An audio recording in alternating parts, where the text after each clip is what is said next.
Tonight on Passively Offside, here comes the finals.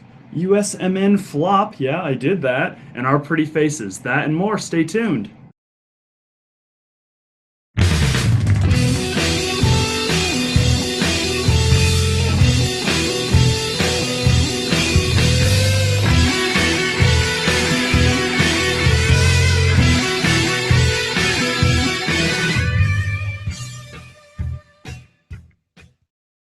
Ladies and gentlemen, thank you so much for joining us on Passively Offside, your one-stop shop for men with beards. My name is Taylor, and in the studio, as always, is Brandon, Splenda, and Nephi. Before I go into that, Boris is away on work thing, so he's not going to be with us tonight. He will return next week, hopefully, and next week will probably be a pre-recorded show, because I'm not going to be here, and it's Thanksgiving. Oh, yeah. So I didn't even remember. Just wanted to get that out of the way. So next week we're going to try to record earlier, but we will still release on Thursday. Thank you for joining us tonight on Wednesday. I know it's weird, but we're doing stuff tomorrow. We're all going to a charity event. Doing charity, yeah. Good charity. things for good people. And with that in mind, and moving on. It's our second event just Passively Offside. Splenda and I are repping Seattle. Betrayers. Not betrayers. You cannot call this betrayal because my second team anyway. My second team. Since when did it become yours? Since you started hanging out with me again? Since I saw a game and I was like, dang, they play really well, and I really like their stadium and their setup and their fans and everything. It was before they started doing really well, so hashtag hipster homer status. I have since I started watching the MLS, which was really not that long ago. I have always considered Portland and Seattle to be my tied for number 2 team. Okay. Gun to your head, which one do you pick? Not doing that. Not doing Portland. Gun to my head, I'd pick Portland. All right. So that's that. So there's no real news to cover right now, but as always during the show, remember to join us on Facebook.com at facebook.com/passivellyoffside, on Twitter at passively_off, or email us at passivellyoffside@gmail.com. Best way to get to us is on Twitter, and we may read your comments on air. I'll make sure to have Twitter open, just in case anyone wants to talk to us. Talk to us. Say hi. Honestly, Facebook is the hardest way to get in touch with us, because it's super hard to read your Facebook messages as a group admin. Like you have to actually go to facebook.com, which I can do on my phablet. Yeah, this is my phablet right here. Well, my generic company tablet. Oh, I showed it. Whatever. Oh, it's too I ruined People it. know. It's a pair. It's a pair tablet. Pair tab. Anyway, hashtag pair tab. Let's get into our discussion here. We actually don't have as much to talk about this week, but that's because not a lot happened over the last week. We're going to talk about the things that did happen, and we're going to talk about the next couple of days as well. I'll give you guys a reminder on the important dates that are coming up. One of them was today. We're going to cover that in just a moment. But yeah, let's jump in. Head first here. Let's talk about a non-MLS thing. Let's talk about the U.S. men's national team. And you ugh for a second there, and I get why. The U.S. falls twice in a row within a span of a week. 2-1 to Colombia and 4-1 to Ireland.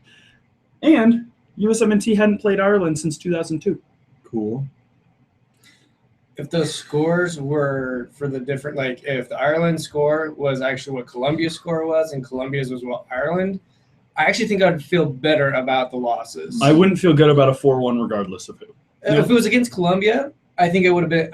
I would rather it have been against Colombia than Ireland. Exactly. Not saying that I want to lose 4-1, but if it was Colombia, I'd be like, "Hey, Ramirez, you did a hat trick or something." Okay. Let's start with this though. I want to kind of cover these games separately here. I want to start with the Colombia game, and again, we scored 1 goal in the Colombia game. I'd like to show you where that came from right here. Not a great picture. It's a screenshot of the video here, but you can see an obvious handball about to happen. Oh, and look who it is, guys. Cal. All right. I wish I had a little pointer. I probably do somewhere, but I'm not going to look for it right now. But this is the this is what basically gave us the penalty kick, which resulted in our one goal. How was that? Well, go off. I think it was Taylor Twellman. He's like, oh, well, that should have been called as a penalty against Rubin, because you kind of see him right there. Is he undercutting the guy a little bit? And this is why I grabbed the screenshot right here instead of when the ball actually hit, because when the ball hits, he's a little further away, but you can kind of see the after effects of. I wouldn't say necessarily it was an undercut. They were both kind of going at it in the box. The guy jumped. Rubin obviously hasn't jumped, causes handball. Well, whatever. let me ask you this, and I'm gonna let you talk in just a second, but I've got a question for you guys. Let's say, just regardless, if I ran into you in the box like this, would your hand go like that? Nope. I don't think so. No, unless I was planning on flopping. Even then, though, if you're gonna flop, don't stick your hands out like that and get a handball, because they're gonna call a handball in the box before they call a flop. Yeah. Yep. Or before they call a foul. A foul. Well, a foul, but I was gonna, like a body check. They'll err on the side of the striker rather than the defender, is what you're saying. They'll give the penalty to the defender. Well, because no one on- falls like that. Yeah. No He one didn't- throws I their don't think he hand. fell. He didn't. He didn't actually end up falling, but no one gets hit and then throws their arms up like that unless you're playing Grand Theft Auto. Well, I mean, come on, the ragdoll physics in that game. I'm just saying, that's what this reminds me of. But here's the thing. With Twellman talking about how that foul should have been called, the bottom line is fouls are subjective. Yeah. When it comes to the referee's decision. Especially in the Those run of are play. subjective. A handball is not. Yeah. Especially in that position. No, yeah. That is a clear handball, despite whatever Taylor Twellman says. And he's probably right. It was a foul for most refs. This ref, it wasn't. Yeah. Deal with it. Move on. It was a completely good agree. handball for us. Yeah. Got us a goal. Rubin did a good job by Oh. forcing it. He did. He was probably Or make the ref make that decision. our shiniest spot over the last two games. Rubin has been great. One of them, yeah. Not so much in the Ireland game. I didn't watch the Ireland. He only game. got 10 minutes. Yeah. We'll get to that. I actually watched the Colombia game. I didn't get to watch the Ireland game because I was So- working. So what's your take on the Colombia game? I thought we played well. We were eating sushi burritos. We were eating sushi burritos, best thing. I thought we played well. Good showing from the younger guys. I don't know if I really like Jermaine Jones playing a center back position as much. I think he's still new to it, so he made a couple mistakes. Otherwise, I'm okay with a 2-1 against Colombia. I mean, And you said that after the game, too. Yeah. You told me you were okay I'm with it. absolutely okay with So- it because, really quick, as we've heard that these games are the least important in terms of how we're going to play in the next World Cup. I like the potential that we have as a team and what Jurgen's doing with the younger guys, bringing in different people, trying different people out. I'm excited to see how Rubin plays over the next year, 2 years, going into qualifiers. So let me ask you. So that game, everything was hunky dory for you. That's not what he said. What I'm trying to say. The statement is, I thought we played well. All things considered, yes. I thought we played well. Now you're just trying to pick a fight. No, I'm You just No. guys he's- got to remember, Nephi is a Dortmund fan. He's going to jump on every negative he sees, which is normal. That's the right thing to do. let You him- should be critical of Let the him team. get what he wants to say. because every report that has come out for the Mhm. last two games has been very critical. So Okay. when you come out and say they played well, I'm just going to give the points that everyone else is making, Okay. and then hear you rebuttal. Definitely Now- didn't play as bad as against Ireland. Nope. Well, I didn't watch that game. Which, Yeah. again, we'll I talk have about in nothing just a against- minute. That game I have was a nothing to compare that Dumpster to. fire. We'll Now, talk about all right. it.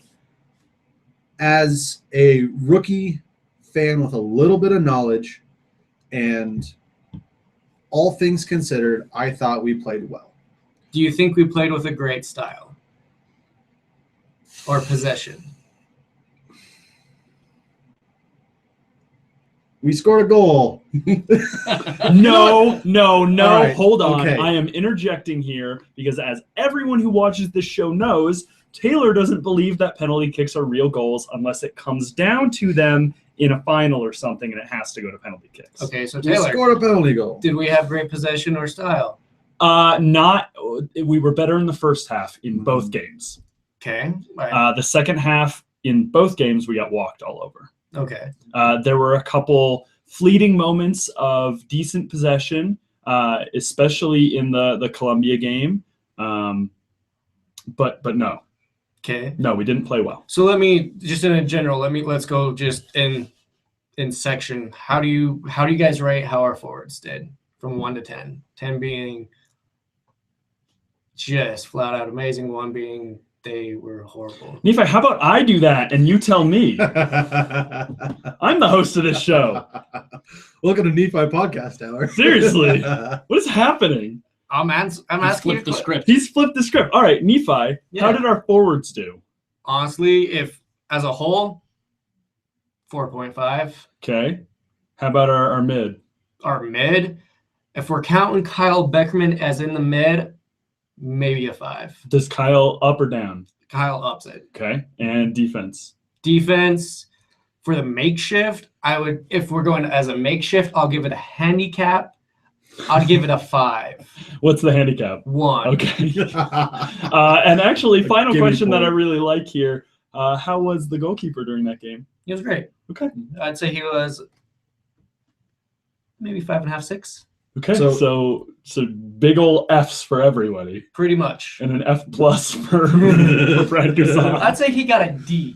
You got a D or a D minus. Okay. He didn't really have. I mean, was it 2 or 3? It was 2 goals. 2-1. 2 goals. The in 2 goals. Colombia. I mean, Yeah. they were great goals. Not a whole lot he could have done Mhm. at least on the second one. Yeah, Yeah. Was it the second one that they gave up because they all thought it was offside? it Or that was. the first one. It was. He made Yeah. he made 2 steps towards the ball, and the ref should have called Yeah. that. That whatever. And that's the next thing I was going to bring up there. If you guys are done, I wanted to ask a quick question. you do that. Can- That's can why I I- asked if you were done. Good. If Brad Guzan keeps playing like he is, and Timmy Howard comes back next year, and he doesn't automatically get the number 1 spot, who would you give the number 1 spot to? Timmy Howard. Okay. No, there's not an if there. Timmy Howard should come back as number 1 unless he comes back and is just awful for some Yeah. reason. He shaved his If beard. Tim Howard, if he shaves his Going beard, full, if he shaves his beard, he doesn't get a call out. full monk, just comes up in robes, Jeez. and then yeah. There you go. Yes, And that's we're the on end the of same that. wavelength. I want to talk about that non-offside call because, as you all know, the name of our show is Passively Offside. And so if you don't know what passively offside is, Brandon, can you explain the passively offside rule to me? When a player is offside and the ball is played in an attacking motion, if that player makes no aggressive movement towards the ball and impacts the play in no way, he is passively offside and is thus not considered offside. And if the ball's not passed to them. Of course, yeah. In the situation that we saw in Colombia, against Colombia in England, Mhm. it would have been offside because he made 2 aggressive movements to the ball before realizing, oh God, I'm offside. I better not touch this. The one That thing that you said impacted there, where Brad Guzan played. and that's the That biggest thing. impacted whether or not Brad Guzan could have made a play on the ball. That's the biggest thing that I wanted to mention there to anyone who's not totally sure. It's not just about making a play towards the ball or making an attacking play. It's also interfering in the play in any kind. So if you're passively offside and you go and stand in front of the goalkeeper, you're offside because you're impacting the play. You're impacting that keeper's ability to do anything. The only time that doesn't actually exist is during a corner kick, and then you'd have to run away anyway. Yeah, it's kind of, and I agree, that was offsides. And the biggest reason is because even if it was 2 steps, it was 2 steps forward towards the ball. Yep. And- He ended up getting very close to the ball. He did. And Closer than I am most to that of the ball. time, when refs don't call that when they are is because they usually do raise their hands. They turn, they do. Yeah, they do a yeah, I'm not part of this. The international symbol for Symbol. I'm not part of this. I didn't I do didn't it. do it. I didn't do it. But he didn't. He didn't do that. He made a motion towards the ball, and then he did arch up a little bit, kind of pull away, but not in a motion that's like, I'm not part of the play. So Brad Guzan went for him, and then the ball went the other way. At the same, our defense stopped. And I would like to bring up something that you said during that game, and what was that during that play? Play through the whistle. If they're going to blow the whistle, they're going to blow the whistle. If they're not, they're not. Keep playing until you hear a whistle. Yep. I have a serious problem, especially the kids that I coach, stopping because they think a play should be whistled dead when they're not the ones that control it. If you want to control when a play should be called dead, put on the stripes, or in this case, the yellow shirt with a FIFA crest, and wear a whistle. And that's why I was a referee for a bit, but I hated it. As a goalkeeper, I can. If you ever watch soccer and you see goalkeepers save shots that are obviously offside or after there's been a foul, even after the whistle's blown, it's by that same logic. There are two parts to that, but one of it is I want to make sure that if a referee were going to award this, I stop it. And also the fact that you don't want that someone spitting in your face, like, I still scored. You never want to let a ball pass you into the net. Exactly. Now, Nick Raimondo does not do that. He just lets. I want to point that out. If Nick Raimondo knows that the whistle has blown, doesn't care. I think the biggest reason. Why risk injury? Well, that and it's his way of saying, yeah, this is offsides. I'm not going for it. I'm not giving you the pleasure. I'm not acknowledging it because he doesn't even attempt. He just honestly. No, he walks forward. Yep. He walks forward. Mm-hmm. And that was something that I noticed throughout this season, so I wanted to bring it up while we were talking about it. But let's switch over to the Ireland game. Okay. Let's never talk about it. Well, we're going to. We're going to talk about the 4-1 slaughtering that Ireland gave the United States. No. This game was hard to watch. I gotta be first half was great. Honest. Yes, and that's one of the big things here. Is this that's all of my things are. See how far off that is? Yeah, they are. There's the beard watch. Yeah. There's Mix. I wish we could play that song. Yes. But, so it was a rough one. It was decent. Yeah. I think we dominated the vast majority of play during the first half. I think despite the scoreline for most of the half, I feel like we were the dominant team. That said, the second half, exact opposite. Came out very flat-footed, and it was a joke. We looked like a joke. Yeah. We didn't look like a country. We looked like an amateur team. Well, and it seems like that every game since the World Cup, we have this. The beginning is rough again. We have this brilliant 30-minute mark, run. We make it to half, and then we just dive bomb it, and then 80th minute we do a nosedive right into concrete with a. The only thing I will say about that is during the Ireland game, towards the end. Now there was a lot of goals scored towards the end, but after the scoreline in the last 10-15 minutes. The U.S. started to look a little better. We're possessing it a little bit more, but then we're just getting outrun by the subs that Ireland threw in. I think it was because of the subs that we made, and they were like, I don't care if we've been playing like crap. I still have to make a good impression if I want to keep getting first call-ups. Yeah. Can I ask everyone a question? Of course. When the heck is Bobby Wood going to score? Oh, that guy. I feel so bad for him. He gets golden opportunity after golden opportunity and just doesn't finish. Because he shouldn't be there. Ooh. He should not yet. Fight to the death. He shouldn't be there yet. Because he's creating the opportunities. He is. I'm not denying that he didn't make good opportunities. Are you going to tell me Wando creates that same opportunity, makes that same run? No, but I do believe there's other forwards in the same division that are scoring that should be there. Wando wasn't called up. Wando started that game. Did he? Yes. I'm sorry, I missed that. Yeah, I know. Okay, I missed the very beginning of that. And that was going to be my other thing, though, is Wando played like garbage. He played like garbage, but he played in a position. He got the assist too. But he played in a position that he doesn't excel at. And was he playing as a withdrawn striker? It was 3 up top. Yeah. Klinsmann's playing people. That is not a Wando scheme. I can understand, and I can I wouldn't say get behind, but I can understand the Jermaine Jones experiment. Yeah, absolutely. Absolutely. It's good to test him in other locations. Well, he wants CBs that have great ball skills, that can play out of the back. Not discounting any CBs. Klinsmann obviously doesn't necessarily think some of them have the chops. Says, hey, let me try Jones because he can last a little bit longer in that spot. Absolutely. Yeah, he does. Yeah. He's been better with it. Well, he doesn't play it. Wow. So it's kind of hard to get better. But the other players, it's like mix. Before this one, he was playing Kyle's spot. Mm-hmm. And then in this group, Kyle's here. So now he's playing a number 10 spot. Yep. Bedoya is being shifted around. It's like, what consistency are you making to keep building towards the future? I like where you're going with that, but the flip side of that argument is also, as Splenda said, these games are fairly unimportant in terms of the next World Cup.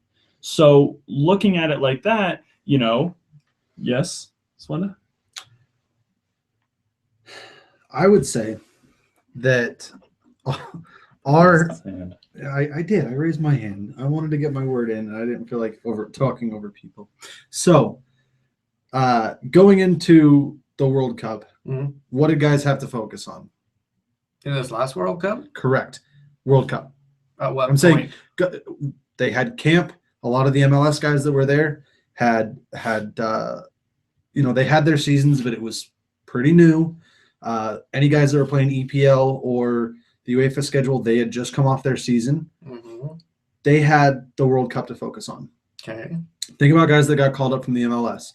Jermaine Jones, Lee Win, anybody that is, DeAndre Edlin, all these guys that are getting called up that have to fly home to play in season-deciding games. And I think they were the best ones there. And the guys that are playing in their season currently, who really is going to dedicate all their mental power and everything that they have to these games that anyone that really wants to continue to get a call up. That's fine. That's why they're playing individually.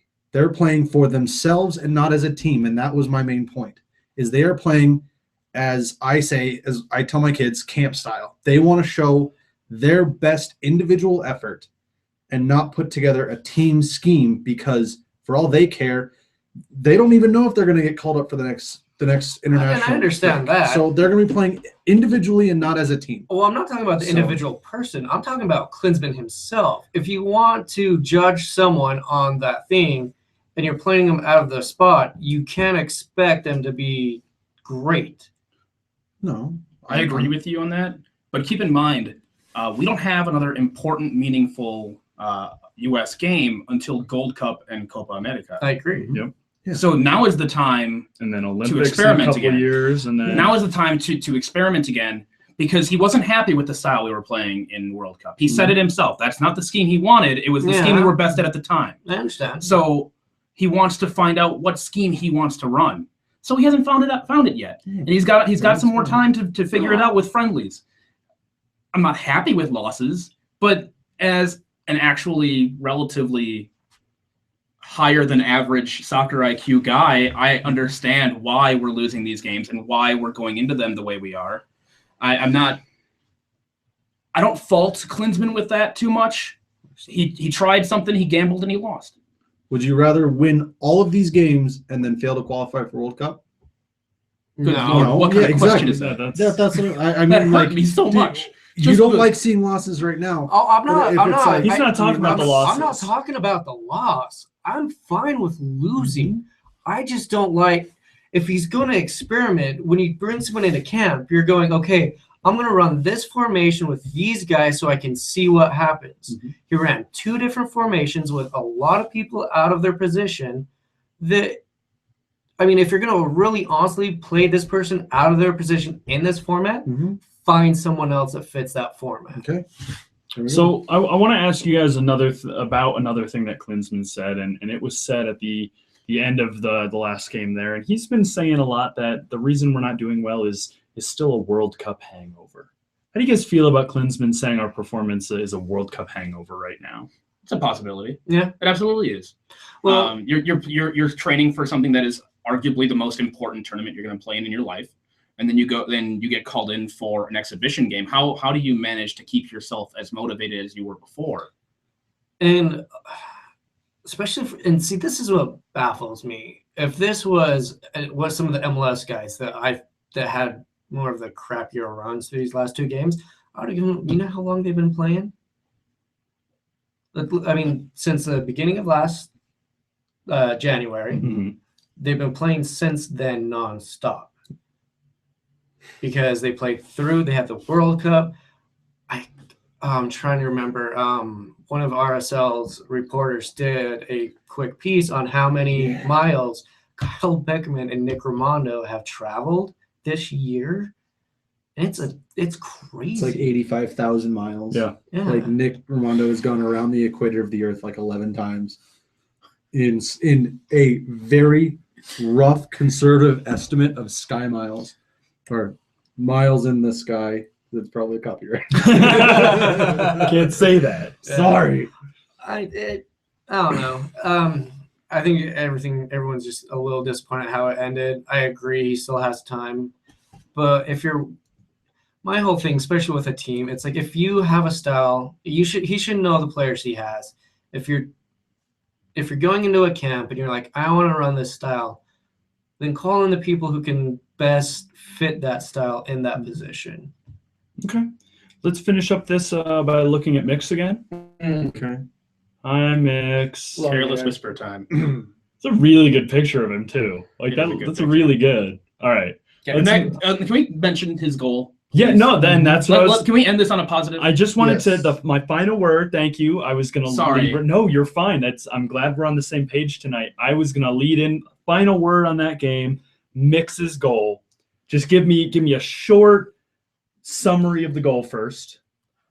So the ball came in kind of at a little bit of a weird angle. It was misplayed by the Ireland defense and kind of flew up into the air. Josie Altidore headed it back into Wando. Wando headed it down, and Mix took it on the half volley from it's not a bad angle, but the position he had to take to make that shot hit where he wanted it was an incredibly awkward position for him. I was actually going to try to get a picture of that his little kick because he hits it with the bottom of his cleat. Yeah. I was going to try to get a picture of that, but I could not get a good picture of it at all. It's essentially like a karate kick. Yeah. Downward. Yeah, like one of those Street Fighter dive kicks. All right, give me your emotion of that goal. Well, we were still in it at the time, and we had just equalized, so pretty darn excited. Okay.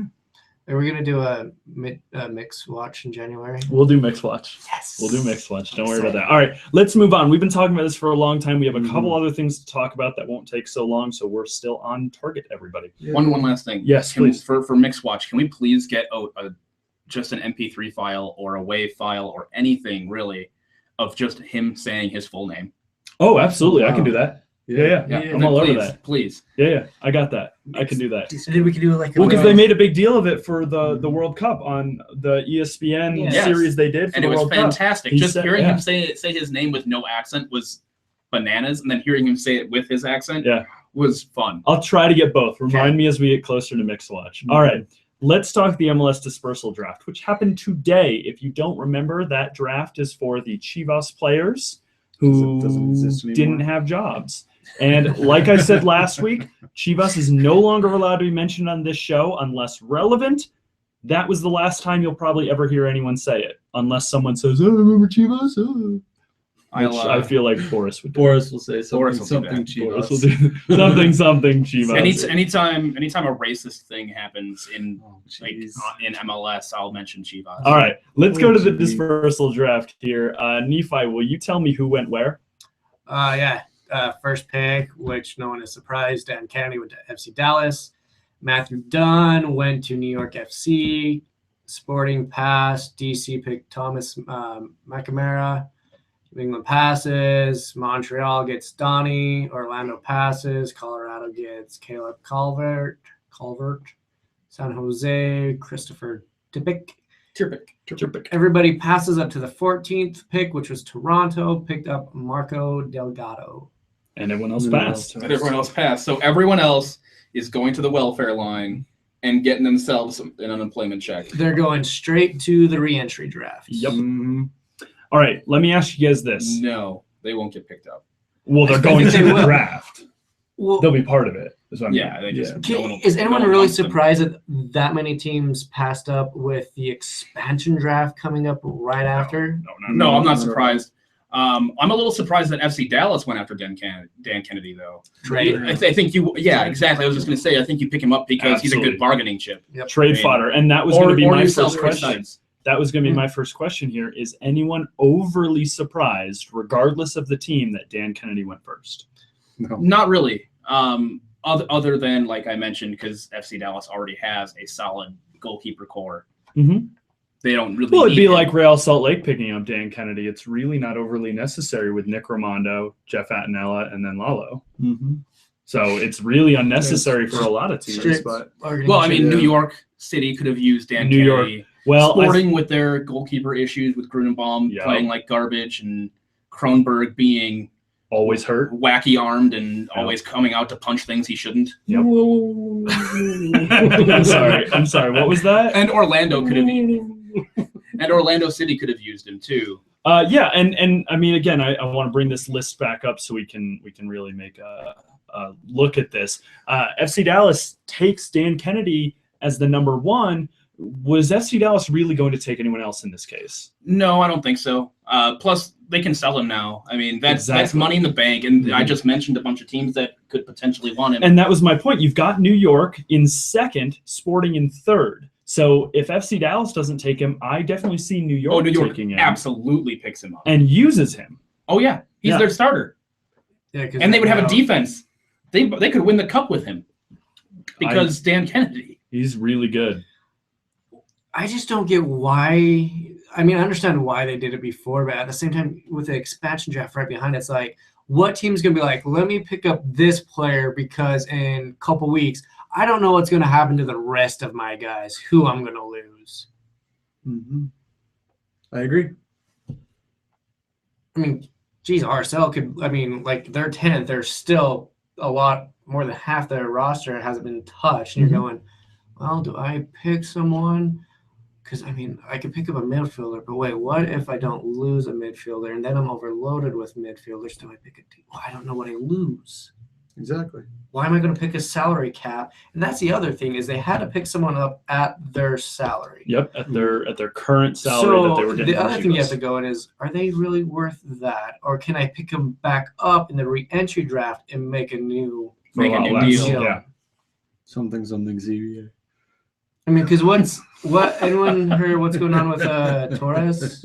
He's going to come back through the super draft or the reentry draft if he doesn't go back to Guadalajara. So he's up in the air right now, but he was removed from this draft because there's a chance he would go back to Guadalajara.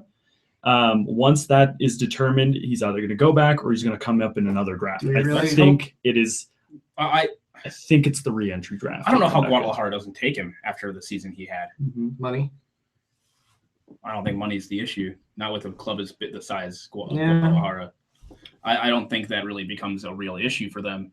Namely because, I mean, unless they just don't like him. It's Like, possible because I mean- you could have the best player in the world be really, really crap in the locker room and bring down the entire team. I don't think. I don't understand why they, like, did you see how he played?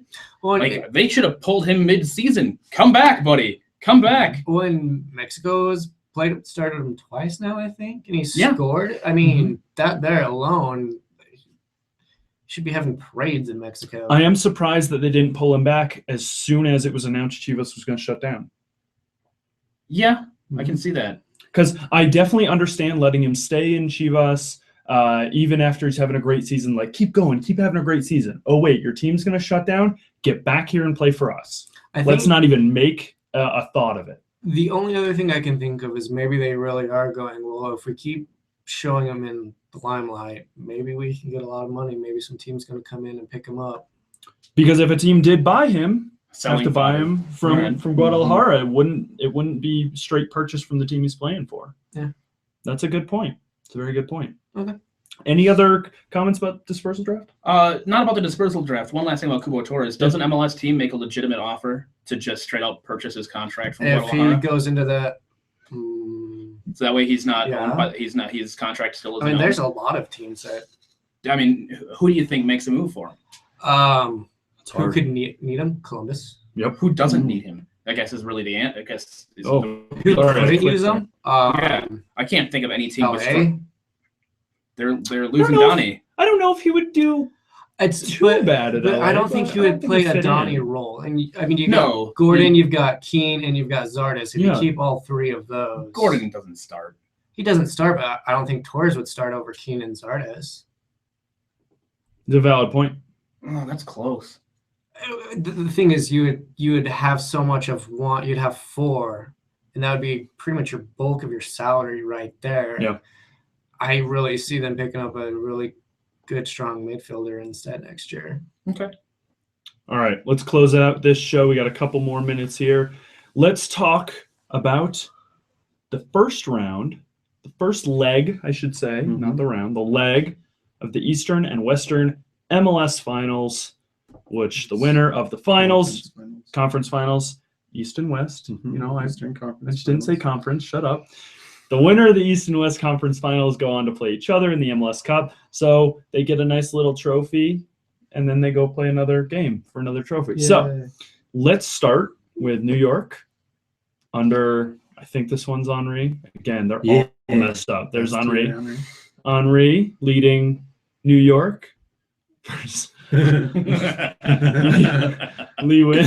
Whose leg is that? It's some chick. I don't. You think it's a chick. They lead you to believe it's a chick. Like It doesn't show her whole body. I But, don't yeah, think so. exactly. Let me look it up on Twitter right now. her. You don't know. It's pretty gender unspecific. That could be a shaved man's leg. Exactly. It definitely doesn't show. It's definitely just like That could You know, just as easily most be of a the shaved man's thigh. leg in a It's a stiletto. fairly feminine leg. I mean, Look at those right, ankles. Okay, hold on. Everyone slow down for a second and just look at what we have cut off. Okay? That does look like a dude. totally could be. Where did he play before he came back to MLS again? Vietnam. Oh no! Don't go there. Please, don't go there. Okay, all right. Don't do it. Guys, I let's just left it there. let's get back on here. Final word about its leg. In his Twitter picture, it does look very feminine, but I did not do that person any favor Correct. with my cut there. Oh, man. Didn't do Lee any favors either. All I right. like that the background of his Twitter page just says winning, but it's spelled like his last name. Thanks for ruining the laugh. Okay, so You're let's welcome. let's quickly talk about this. We talked about it last week. There's not a lot else to say. Week off. What do you guys see going in? Again, New York first leg at home. New England's going to destroy. I mean, Wynn is just playing. All he does is win. All he does is win. I mean, Oh, he doesn't. the 15 minutes he came in for the U.S., which we forgot to mention. I'm sorry. Congratulations on coming back. We totally forgot to talk about that. Dat back heel. Seriously? Right? That- like 6 passes or whatever. Oh my god, that looked really good soccer. Just Looked good. all right. God dang it, Splenda. Let's talk about Wynn coming home and playing for the Revolution here. So gonna come in and slaughter New York at home, and then gonna go back to I New don't think England. they're going to slaughter. I Okay. honestly think it'll be 2-1. 2-1, maybe Okay. 3-2. I don't see it being a big gap at Okay. all. But, I see this game being far closer than you think, though. like, I think this first leg is a draw. I think could we're see looking that. at a high scoring draw. I think we're looking at 3-3. I think that'd be fine by me. Yeah, I think this I one's. just want a fun game. Oh, yeah. That's all I'm saying. I see New York. I see the first leg in New York being a draw because I see the Revolution as a better team, but New York having that home field advantage kind of levels them And out. Henri and Peggy Luyandula Yep. Honestly, I think and it's- Bradley Wright Phillips. Well, yeah, Yeah. we're not talking And then you've about got- player by player though. Then you've got New England's front. You've got Teal Bunbury. Yeah, You've got Charlie Charlie Davies. Davies, Lee Wynn, Kellen Rowe. Kellen Rowe. I Bobby mean, Shore. You've got.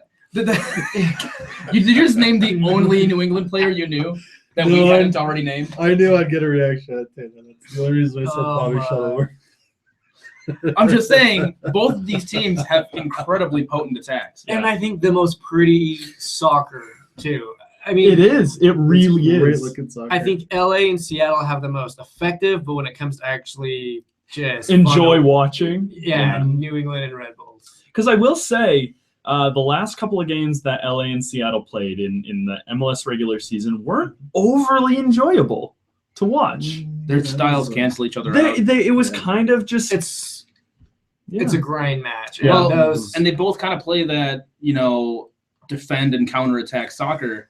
Like the quick counterattacks are kind of both of their things. It's like watching two Italian teams play, and that is just not fun for anybody. Oh, it's not that bad. let me ask you this. It's it's the MLS equivalent of that bad. Nothing is that bad. Okay, so quick thought that just went through.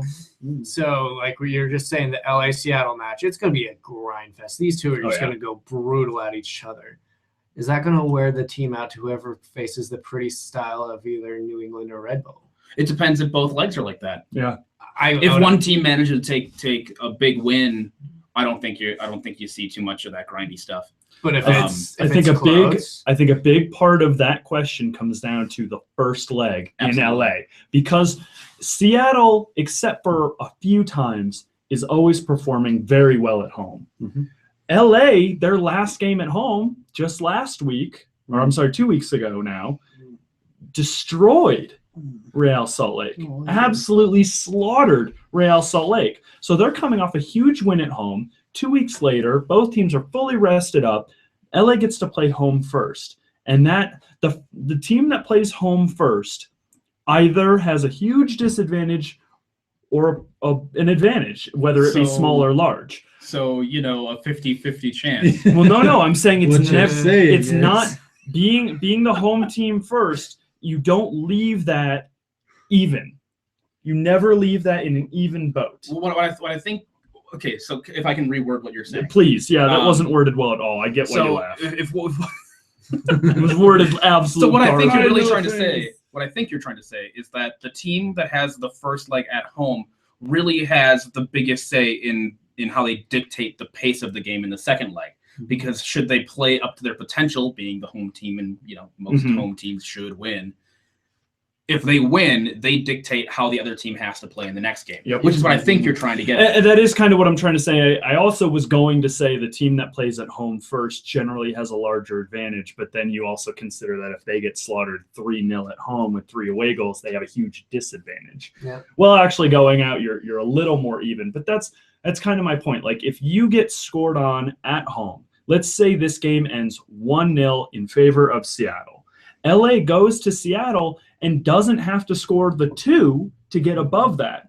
But if LA wins at home 2-0, if LA scores even once in Seattle, Seattle has to get 4 to do it. That's kind of what I mean. You always have a slight advantage playing home first, yeah, except if your name's Real Salt Lake. yeah. Then you just suck. Oh, I'm mad. I'm still mad. Okay, I don't I'm mad. blame you. I'm I sorry. It was a rough night. you saw the pictures of me at the game. I'm Yes, I did. I was very grumpy. We don't need to talk about that. All right, I'm just a big reminder, beautiful LD10. Look at that mullet. That Oh, God. mullet Look at is that mullet. ease, fam. All right, beautiful LD10 versus Dempsey. I think this is very, very early. I think this is actually I think last this was year. he was. That's when he was announced. Dude. I don't know if it was when it was. That- Well, he doesn't look like he's played a second, so yeah. really. No, I remember that picture. That is the day he was announced. I just found it on Google, so I really mean, wish you would have found the Deuce face. I can't really. Yeah. Don't. Ow, you jabbed me. Ow, that hurt. You got me. Yeah, you deserved a What jab. hurt? How much time we got left? We're overtime. We're getting Okay. close. So yeah. let's finish up with some important dates. Remember, the next important date coming down our list here is December 10th. So nothing for a couple weeks here. By the That way, is Well, Drafts. by way of not games. Not games. These are important dates that Yes. are not games. For any RSL fan, these are your important dates. Mhm. Or any other club. Going off games, I forgot to mention New York versus the Revolution is this Sunday, the 23rd at 11:30 a.m. Mountain Time. That is 1:30 p.m. Eastern Time. LA versus Seattle rematch number 1 is November 23rd, again Sunday, at 3 p.m. Mountain Time. That's 2 p.m. Pacific. And going into the important dates, December 8th, I will put that in there, is the Cup. That is a December Sunday. December 7th. Is it the 7th? December 7th. Sorry. Yes. 6 is Oh, I will tell you guys why I was thinking of the 8th later. It's personal and doesn't matter of the show. Okay. Nothing bad. But I was thinking of the 8th because it's the day after the Cup that I was needing to come home and stuff. So, No, we don't need to discuss it. no, well, Okay. All right. so December 10th, just a couple days after that, is the expansion and waiver draft. Okay. 2 drafts, reminder, on one day. Re-entry draft phase 1 is December 12th, just a couple days later. That's 3 drafts in 3 days. Mhm. December 18th is the re-entry draft phase 2. Teams can re-sign their own players in this one. That's kind of the... so I can sign you at a lower contract, so deal with it. Yep. So basically, if you're a player and you get dropped by your team and not picked up, your team can pick you back up for a lower wage, and that sucks. At least you're gonna get paid. You can get paid probably more than I make. Just- Well, if they're making minimum, they're not. Hopefully they're not. And then January 15th, all the way till next year, is the MLS Superdraft. And I actually I didn't use this one. We got this just right over our heads. These are the games coming up this weekend. These are the important dates and times that you need to know. Again, these times are in Mountain because I'm in Mountain Time, and that's what MLS gives me. Really? That's New York. What are you trying to point at? New York? You want New York to win? That's who I want to win this. Oh, okay, cool.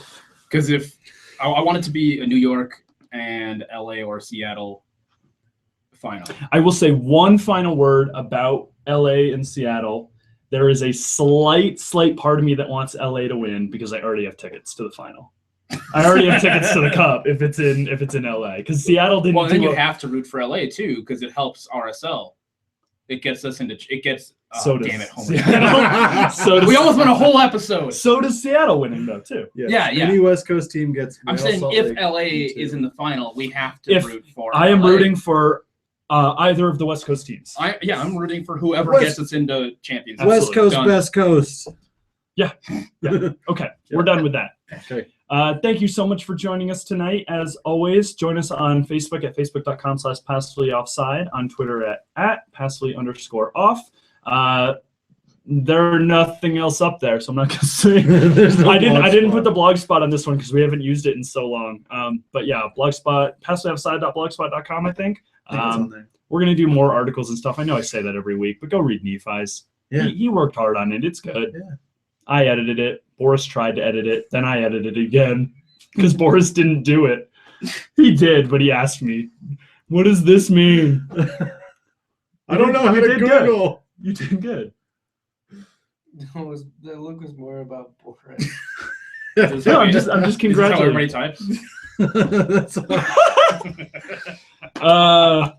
Well, Like freaking keyboard cats I was thinking typing. more of like T-Rexes. Like, here's the end of our show. Do you guys want to sing us out? No. Because you did last week and you kind of loved it. apparently it was great. Natalie liked it a lot. Hey, I am not singing us out. All right. Thank you so much for joining us again for the Pass the Offside team. My name is Taylor. That's Nephi. That's Brenda, and that's Brandon. Bye. Bye.